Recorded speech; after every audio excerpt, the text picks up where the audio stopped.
नमस्कार दोस्तों, हमारे यूट्यूब चैनल एग्जाम लर्नर में आपका स्वागत है। दोस्तों आज के इस वीडियो में हम लोग यूपीपीएससी यानी कि उत्तर प्रदेश लोक सेवा आयोग द्वारा आयोजित गवर्नमेंट इंटर कॉलेज जीआईसी प्रवक्ता परीक्षा के लिए सामान्य अध्ययन पेपर का 22वां प्रैक्टिस सेट हल करेंगे। तो इसके पहले हम जो 21 प्रैक्टिस सेट हल करा चुके हैं। जो लोग नहीं देखे हैं चैनल के प्लेलिस्ट में जाइएगा, वहाँ से आपको सभी वीडियो मिल जाएंगे। तो वीडियो को आप लोग लाइक शेयर कर दीजिएगा। चैनल पर पहली बार आए हैं तो चैनल को सब्सक्राइब कर लीजिएगा, साथ में बेल आइकन को प्रेस कर लीजिएगा, जिससे आने वाले अगले वीडियो का नोटिफिकेशन आपको पहले मिलता रहे। और पीडीएफ इसका हमारे टेलीग्राम चैनल पर मिल जाएगा। नीचे डिस्क्रिप्शन में टेलीग्राम का लिंक दे दिया गया है, वहाँ से ज्वाइन करके आप पीडीएफ भी डाउनलोड कर सकते हैं। तो आइए शुरू करते हैं। पहला प्रश्न है, हाल के वर्षों में भारत में कृषि वित्त का सबसे बड़ा स्रोत निम्नलिखित में से कौन सा एक है? तो यहाँ जो से हो जाएगा आपका ए विकल्प से हो जाएगा वाणिज्यिक बैंक।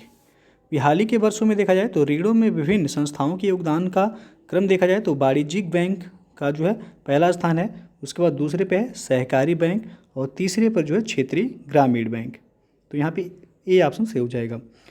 दूसरा प्रश्न है, अंतर्राष्ट्रीय सौर गठबंधन का प्रथम शिखर सम्मेलन निम्नलिखित में से किस शहर में हुआ था? अंतर्राष्ट्रीय सौर गठबंधन यानी कि इसे शॉर्ट फॉर्म में ISA कहा जाता है। इसका हेडक्वार्टर है आपका हरियाणा के गुरुग्राम में। इसका जो सही आंसर हो जाएगा ऑप्शन ए नई दिल्ली होगा, क्योंकि अंतर्राष्ट्रीय सौर गठबंधन ये सौर ऊर्जा पर आधारित देशों का एक संगठन है। इसका शुभारंभ भारत और फ्रांस द्वारा 30 नवंबर 2015 को पेरिस में किया गया था। और इस गठबंधन का प्रथम शिखर सम्मेलन जो हुआ था वह 11 मार्च 2018 को दिल्ली में संपन्न हुआ था। तीसरा प्रश्न है, 38वीं समानांतर सीमा रेखा निम्नलिखित में से किन दो देशों को विभाजित करती है? तो यहाँ पे आपका डी ऑप्शन से होगा उत्तरी कोरिया एवं दक्षिण कोरिया को।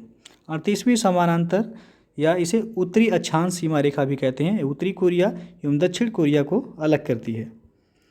चौथा प्रश्न है, उत्तर प्रदेश की प्रमुख वाणिज्यिक उपज कौन सी है? तो वह है गन्ना। बी ऑप्शन यहाँ पे सही हो जाएगा। गन्ना उत्तर प्रदेश का जो है सर्वाधिक महत्वपूर्ण नकदी फसल है और इसके लिए चिकनी दोमट मिट्टी जो कि 20 डिग्री से 26 डिग्री सेंटीग्रेड ताप की और 100 से लेकर के 200 सेंटीमीटर वर्षा की आवश्यकता पड़ती है। राज्य में गन्ना उत्पादन के दो प्रमुख क्षेत्र हैं, एक तो तराई क्षेत्र है और दूसरा गंगा यमुना का दोआब क्षेत्र। पांचवा प्रश्न है, उत्तर प्रदेश में आंवला की पैदावार वाला प्रमुख जिला निम्नलिखित में से कौन सा है? तो यह है प्रतापगढ़। सी ऑप्शन यहाँ पे सही हो जाएगा। उत्तर प्रदेश में आंवले की पैदावार वाला प्रमुख जिला प्रतापगढ़ है और आंवले की जो किस्में हैं उसमें बनारसी है, कृष्णा, नरेंद्र 9 और नरेंद्र 10, ये सभी आंवले की जो है प्रजातियां हैं। अगला क्वेश्चन है, सैंड्रोकोटस से चंद्रगुप्त मौर्य की पहचान किसने की थी? तो विलियम जोन्स ने। ए ऑप्शन सही हो जाएगा यहाँ पे। विलियम जोन्स पहले विद्वान थे जिन्होंने सैंड्रोकोटस की पहचान मौर्य शासक चंद्रगुप्त से की थी। और एरियन और प्लूटार्क ने चंद्रगुप्त मौर्य को एंड्रोकोटस कहा है। ये पूछा भी गया प्रश्न कि एंड्रोकोटस किसने कहा है चंद्रगुप्त मौर्य को? तो एरियन और प्लूटार्क ने कहा है। सातवां प्रश्न है, भारत के कल्याणकारी राज्य होने का विचार पाया जाता है? तो यहाँ पे डी ऑप्शन से होगा। ए और सी दोनों होगा, संविधान की प्रस्तावना में भी और राज्य के नीति निर्देशक तत्वों में भी। अगला जो प्रश्न है आपका, प्रसिद्ध यूनानी राजदूत मेगास्थनीज भारत में किसके दरबार में आए थे? तो ये चंद्रगुप्त मौर्य के दरबार में। सी विकल्प यहाँ पे सही हो जाएगा। मेगास्थनीज ये सेल्यूकस निकेटर द्वारा चंद्रगुप्त मौर्य की राज्यसभा में भेजा गया यूनानी राजदूत था। इसके पूर्व वह राकोसिया के छत्रप के राज दरबार में सेल्यूकस का राजदूत रह चुका था।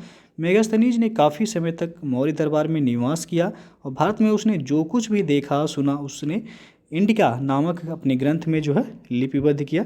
तो प्रश्न पूछा जाता है मेगास्थनीज की पुस्तक का नाम जो है क्या है? तो इंडिका है। नौवां प्रश्न है, खिलाफत आंदोलन को समर्थन दिया था किसने?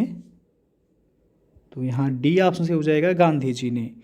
अंग्रेजों द्वारा तुर्की साम्राज्य का विभाजन करने के विरुद्ध खिलाफत आंदोलन शुरू हुआ था और दिल्ली में नवंबर 1919 को होने वाले खिलाफत कमेटी के सम्मेलन की अध्यक्षता महात्मा गांधी को प्रदान की गई थी। और दिसंबर 1919 में हुए भारतीय राष्ट्रीय कांग्रेस के अमृतसर अधिवेशन से खिलाफत आंदोलन को और अधिक बढ़ावा मिला। गांधी जी ने इसे हिंदू मुस्लिम एकता की एक ऐसे स्वर्णिम अवसर के रूप में देखा जो आगे 100 वर्षों में भी नहीं प्राप्त हो सकता था। उन्होंने जो है अंग्रेजों के विरुद्ध आंदोलन में भारतीय मुसलमानों का सहयोग प्राप्त करने के लिए खिलाफत आंदोलन का समर्थन किया था।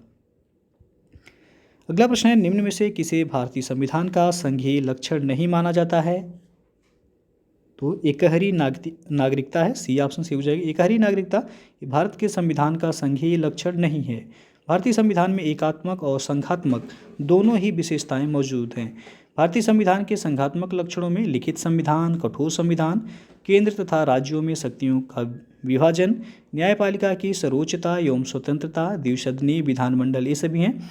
जबकि एकात्मक लक्षणों के अंतर्गत एकल नागरिकता आता है, राज्यपालों की राष्ट्रपति द्वारा नियुक्ति, आपातकाल की घोषणा, समझौतों को लागू करने में संसद की शक्ति, इन सभी का जो है उल्लेख किया जा सकता है।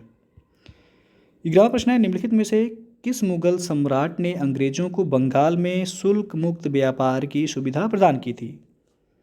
तो फर्रुखसियर ने, डी ऑप्शन यहाँ पे सही हो जाएगा। 1717 ईस्वी में फर्रुखसियर ने एक फरमान जारी किया था जिसमें अंग्रेजों को 3000 वार्षिक कर देकर बंगाल में बिना अतिरिक्त चुंगी दिए व्यापार करने के अधिकार की पुष्टि कर दी गई थी। 12वां प्रश्न है, निम्नलिखित में से कौन सही सुमेलित है? तो यहाँ आप देख सकते हैं 4 ऑप्शन है, आपको बताना है कौन सा सही सुमेलित है। तो सबसे पहला दिया गया आपका 1940 भारतीय राष्ट्रीय कांग्रेस का लाहौर अधिवेशन। तो भारतीय राष्ट्रीय कांग्रेस का लाहौर अधिवेशन जो हुआ था दिसंबर 1929 में हुआ था, तो पहला जो है आपका सुमेलित नहीं है। 1931 राजगुरु को फांसी। तो 23 मार्च 1931 को भगत सिंह, सुखदेव और राजगुरु 3 लोगों को फांसी दी गई थी। तो बी ऑप्शन यहाँ क्या है आपका सुमेलित है। और सी दिया गया 1921 में असहयोग आंदोलन का प्रारंभ। तो असहयोग आंदोलन ये आपका 1 अगस्त 1920 को जो है शुरू हुआ था, इसलिए भी आपका सुमेलित नहीं है। और डी है 1920 रॉलेट सत्याग्रह। रॉलेट सत्याग्रह ये आपका अप्रैल 1919 में जो है शुरू हुआ था। अगला क्वेश्चन है, अधोलिखित में से कौन एक सही सुमेलित नहीं है? तो यहाँ आपका जो है डी ऑप्शन देख सकते हैं, एन्नौर दिया गया है मेघालय में। तो एन्नौर ये आपका तमिलनाडु राज्य में स्थित है, न कि मेघालय में। तो डी ऑप्शन क्या है आपका सुमेलित नहीं है। बाकी कैगा कर्नाटक में है, रावतभाटा राजस्थान में, मुपांदल ये तमिलनाडु में है।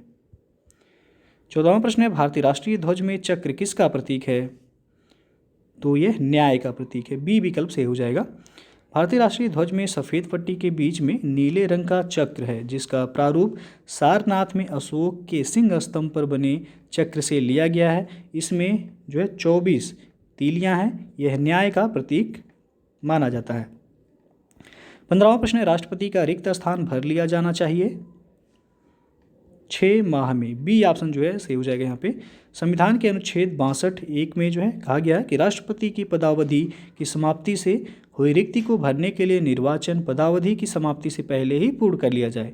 और अनुच्छेद 62 में है कि यदि रिक्ति जो है राष्ट्रपति की मृत्यु, पदत्याग या फिर पद से हटाए जाने के कारण हुई है तो उसके रिक्ति को भरने के लिए निर्वाचन रिक्ति होने की तारीख के पश्चात यथाशीघ्र और प्रत्येक दशा में 6 माह बीतने से पहले किया जाना चाहिए। तो यहाँ बी ऑप्शन जो है सही हो जाएगा। अगला क्वेश्चन है, भारत में शिक्षित मध्य वर्ग ने,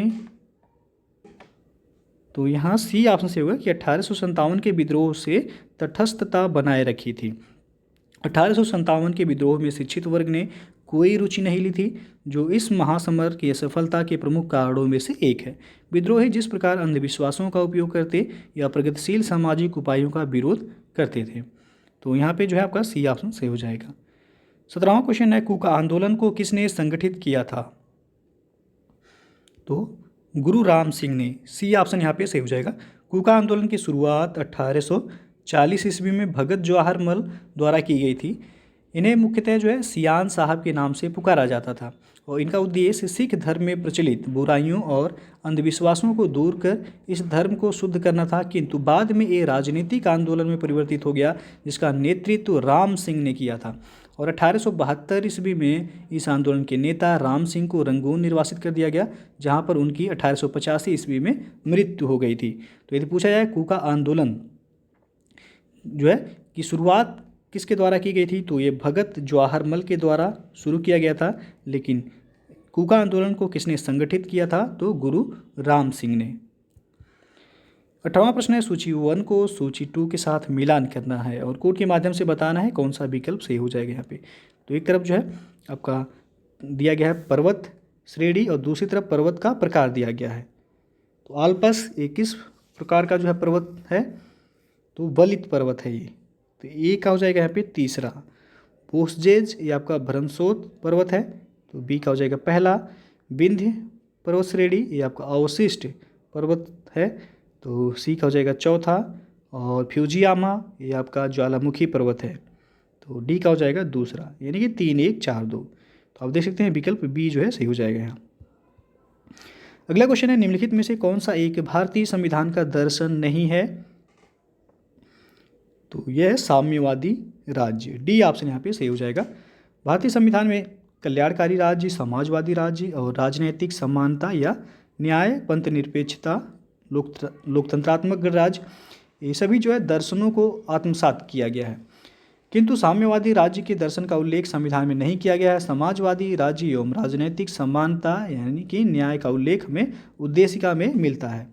तो यहाँ पे जो है डी ऑप्शन सही होगा। 20वां प्रश्न है, लोकसभा का नेता कौन है? तो यहाँ पे बी ऑप्शन से हो जाएगा प्रधानमंत्री।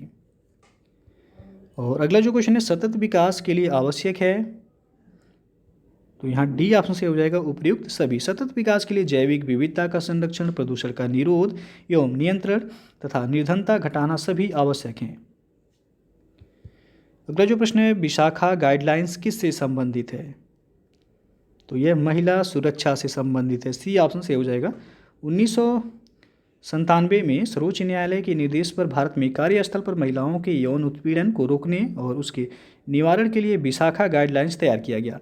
इस गाइडलाइंस द्वारा ही कार्यस्थल पर महिला यौन उत्पीड़न अधिनियम 2013 की नींव रखी गई थी। 23वां प्रश्न है, हल्दी घाटी के युद्ध में महाराणा प्रताप की सेना के सेनापति कौन थे? तो वो थे हकीम खान, सी ऑप्शन यहाँ पे सही होगा। हल्दी घाटी का युद्ध 1576 ईस्वी में महाराणा प्रताप और मुगल सेनापति मान सिंह एवं आसफ खां के मध्य लड़ा गया था।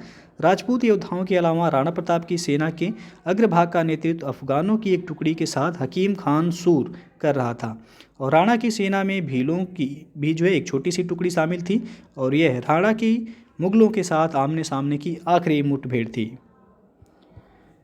24वां प्रश्न है, सूची 1 को सूची 2 के साथ मिलान करना है। एक तरफ आपका दिया गया है राजवंश और दूसरी तरफ राजधानी दिया गया है। तो पल्लव की राजधानी कहाँ थी? कांची, एक हो जाएगा दूसरा।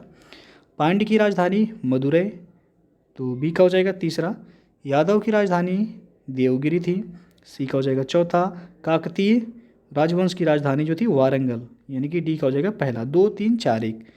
तो आप देख सकते हैं विकल्प जो सही हो जाएगा यहाँ पे बी ऑप्शन सही हो जाएगा। अगला क्वेश्चन है, निम्न में से कौन संयुक्त राष्ट्र की सुरक्षा परिषद का अस्थायी सदस्य नहीं है? तो जर्मनी, ए ऑप्शन जो है सही होगा यहाँ पे।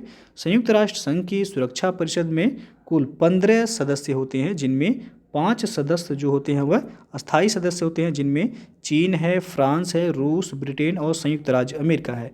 और 10 जो है अस्थायी सदस्यों का चुनाव आम सभा द्वारा 2 वर्षों के लिए किया जाता है। तो जर्मनी जो है इसका अस्थायी सदस्य नहीं है। याद रखिएगा 5 देश जो है अस्थायी सदस्य में चीन, फ्रांस, रूस, ब्रिटेन और यूएसए। 26वां प्रश्न है, निम्न में से कौन सीमेंट का मुख्य संघटक है? तो यहाँ पे बी ऑप्शन से हो जाएगा चूना पत्थर। सीमेंट उद्योग भार ह्रास वाला उद्योग है जो कि मुख्यतः चूना पत्थर पर निर्भर है और यह उद्योग चूना पत्थर प्राप्ति वाले क्षेत्रों में अधिकांशतः विकसित भी हुआ है। दोस्तों, यदि आप यूपीपीएससी और यूपी ट्रिपल एग्ज़ाम की तैयारी करना चाहते हैं और आप उसमें सफल होना चाहते हैं तो आप अनअकैडमी लर्निंग प्लेटफॉर्म से जुड़ के आप अपनी तैयारी को बेहतर तरीके से कर सकते हैं और आप एग्ज़ाम को आसानी से क्रैक कर सकते हैं। अनअकैडमी पर जो है स्कॉलरशिप टेस्ट, फतेह यूपीपीसीएस स्कॉलरशिप टेस्ट आपका फ्री में कराया जा रहा है। तो जो लोग जो है इस टेस्ट को जो है जुड़ना चाहते हैं, देना चाहते हैं, तो ये हर संडे को दोपहर 1 बजे टेस्ट कराया जाता है और शाम को 7 बजे इसका एनालिसिस कराया जाता है। टेस्ट आपका बिल्कुल जो है फ्री ऑफ कॉस्ट है, यूपीपीसीएस प्रीलिम्स एग्ज़ाम के लिए है। तो आप लोग इसे ज्वाइन जरूर कीजिएगा। अनअकैडमी प्लस फीचर्स आप देख सकते हैं कि यदि आप प्लस कोर्स लेते हैं तो इतने सारे फीचर्स जो है आपको प्रोवाइड कराए जाएंगे। अनअकैडमी पर बैच कोर्सेज जो अभी अवेलेबल हैं, आप देख सकते हैं यहाँ पे फास्ट ट्रैक रिवीजन है 60 days UPPSC prelims GS 2021 batch, ये आपका 5 अप्रैल से शुरू हो रहा है। तो जो लोग इस बैच से जो है जुड़ना चाहते हैं, ज्वाइन करना चाहते हैं, आप जुड़ सकते हैं। उसके बाद सारथी current affairs and UP special batch, ये आपका 5 अप्रैल से शुरू हो रहा है। तो जो लोग जो है इस बैच से जुड़ना चाहते हैं आप जुड़ सकते हैं। फिर आपका लक्ष्य यूपीपीएससी 2022 है, ये 12 मंथ का prelims plus mains batch course है, ये 7 अप्रैल से शुरू हो रहा है। तो इसमें आप देख सकते हैं यूपी के टॉप एजुकेटर्स के द्वारा पूरे सिलेबस प्री और मेंस दोनों का सिलेबस जो है कंप्लीट कराया जाएगा। फिर आपका मिशन खाकी, ये कंप्लीट कोर्स है यूपीएसआई का, तो ये आपका 8 अप्रैल से ये बैच शुरू हो रहा है। तो जो लोग इस बैच से जुड़ना चाहते हैं आप जुड़ सकते हैं। और अनअकैडमी पे जो अभी अवेलेबल है यूपीपीएससी अपर सबऑर्डिनेट है, लोअर पीसीएस के बैचेज हैं, आरओ है, यूपीएसआई है, यूपी SSC पेट एग्जाम के लिए है, लेखपाल बीईओ और ऑप्शनल कोर्स के लिए भी बैच अवेलेबल हैं। और आपको बता दें कि जो है यदि आप अनअकैडमी पर सब्सक्रिप्शन लेते हैं तो आप हमारा रेफरल कोड यदि यूज करते हैं एग्जाम लर्नर, तो आपको 10% का जो एडिशनल डिस्काउंट मिल जाएगा। तो सब्सक्रिप्शन लेते समय आप हमारे रेफरल कोड यूज जरूर कीजिएगा, जिससे आपको 10% का जो है तत्काल डिस्काउंट मिल जाएगा। और आपको बता दें अनअकैडमी पर 1 मंथ का सब्सक्रिप्शन लेते हैं तो आपको 1260 रुपये पे करना है, 3 मंथ का 3150, 6 मंथ का 5040 है, और 12 मंथ यानी कि 1 साल का सब्सक्रिप्शन का फीस जो है 6300 है, और 2 साल का सब्सक्रिप्शन फीस 7560 रुपये है। तो आप लोग जो है एक बार अवश्य जुड़िएगा अनअकैडमी से, और अपनी तैयारी को आप बेहतर तरीके से करके जो है आप एग्ज़ाम को आसानी से क्रैक कर सकते हैं। 27वां क्वेश्चन है, भारत में किस राज्य में प्रदेश राजमार्ग की लंबाई सर्वाधिक है?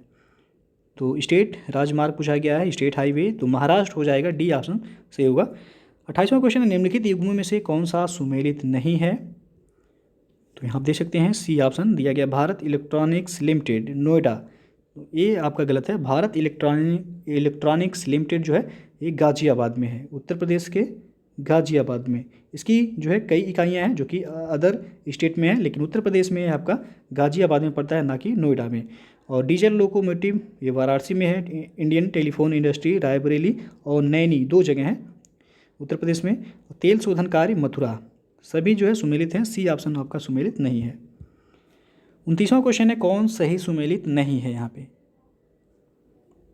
तो देख सकते हैं यहाँ पे सी ऑप्शन जो दिया गया, Bhabha atomic research centre Karnataka, ये सुमेलित नहीं है। कहाँ पे है? ये महाराष्ट्र में है। भाभा एटॉमिक रिसर्च सेंटर जो है ये आपका महाराष्ट्र में है, पोखरन राजस्थान में है, थुम्बा केरल में है, श्रीहरिकोटा आंध्र प्रदेश में है। बाकी सभी सुमेलित हैं, सी ऑप्शन सुमेलित नहीं है। 30वां प्रश्न है, संगमरमर क्या है? तो ये कायांतरित चट्टान, कायांतरित या रूपांतरित चट्टान बोला जाता है, सी ऑप्शन सही हो जाएगा। अगला क्वेश्चन है आपका, निम्नलिखित में से कौन भारत के प्राकृतिक बंदरगाह हैं? तो पहला है चेन्नई, दूसरा है कोची, तीसरा है तूतीकोरिन, चौथा है विशाखापत्तनम। तो नीचे दिए गए कोड से सही उत्तर का चयन कीजिए। तो आपका कोची और विशाखापत्तनम ये दोनों जो है प्राकृतिक बंदरगाह हैं, तो डी ऑप्शन जो है सही हो जाएगा। अगला क्वेश्चन है, भूमध्य रेखा, कर्क रेखा और मकर रेखा तीनों निम्न में से किस एक महाद्वीप से होकर के गुजरती है? तो ये अफ्रीका महाद्वीप, ये ऑप्शन जो है सही हो जाएगा। भूमध्य रेखा, कर्क रेखा और मकर रेखा तीनों अफ्रीका महाद्वीप से गुजरती है।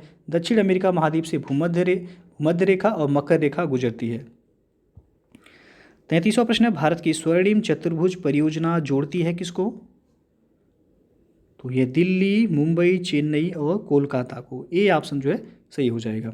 और इसकी कुल लंबाई जो है 5846 किलोमीटर है स्वर्णिम चतुर्भुज परियोजना की।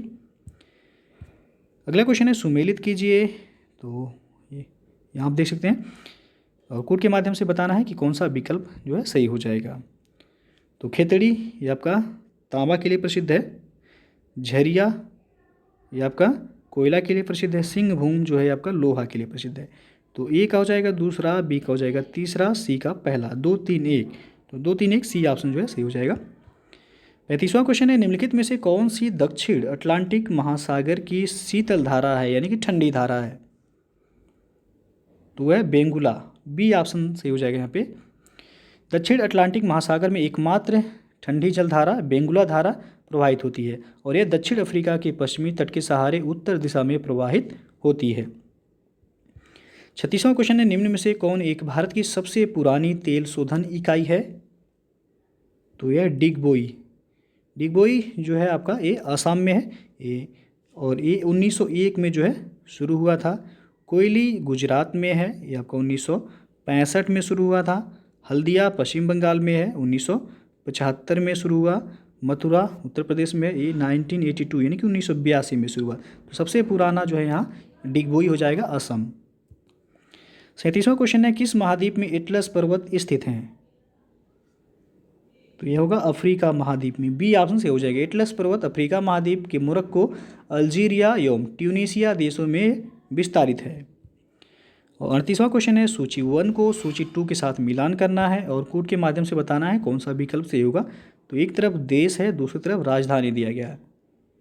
तो ब्राज़ील की राजधानी ब्राज़ीलिया हो जाएगा, एक हो जाएगा। दूसरा, क्यूबा की राजधानी है हवाना, तो बी का हो जाएगा पहला। केन्या की राजधानी है नैरोबी, सी का हो जाएगा चौथा। और जाम्बिया की राजधानी है लुसाका, डी का हो जाएगा तीसरा। 2 1 4 3, 2 1 4 3 आप देख सकते हैं विकल्प बी यहाँ पे सही हो जाएगा। अगला क्वेश्चन है, भारत में जूट का सर्वाधिक क्षेत्रफल है? तो यह हो जाएगा पश्चिम बंगाल, बी ऑप्शन जो है सही हो जाएगा। पश्चिम बंगाल में सर्वाधिक जूट उत्पादन भी होता है। और अंतिम प्रश्न है, स्थानीय सरकारें आधार हैं? तो यह है लोकतंत्र का, सी ऑप्शन जो है सही हो जाएगा यहाँ पे। स्थानीय सरकारों का आधार लोकतंत्र होता है, क्योंकि लोकतंत्र को जीवंत बनाने के लिए लोगों की सहभागिता आवश्यक होती है। पंडित जवाहरलाल नेहरू ने कहा था कि गांव के लोगों को अधिकार सौंपने चाहिए, उनको काम करने दो, चाहे वे हजारों गलतियां करें, इससे डरने की आवश्यकता नहीं है। तो यहाँ पे आपका सी विकल्प जो है सही हो जाएगा। तो दोस्तों जो है ये था आपका जीआईसी प्रवक्ता के लिए जो है जीएस का 22वां प्रैक्टिस सेट। इसके पहले जो हम 21 प्रैक्टिस सेट हल करा चुके हैं। जो लोग नहीं देखें, चैनल के प्लेलिस्ट में जाइएगा, आपको वहां से सभी वीडियो मिल जाएंगे। तो वीडियो यदि पसंद आया हो तो लाइक शेयर कर दीजिएगा। चैनल पर पहली बार आए हैं तो चैनल को सब्सक्राइब कर लीजिएगा, साथ में बेल आइकन को प्रेस कर लीजिएगा, जिससे आने वाले अगले वीडियो का नोटिफिकेशन आपको पहले मिलता रहे। तो वीडियो को पूरा देखने के लिए बहुत बहुत धन्यवाद।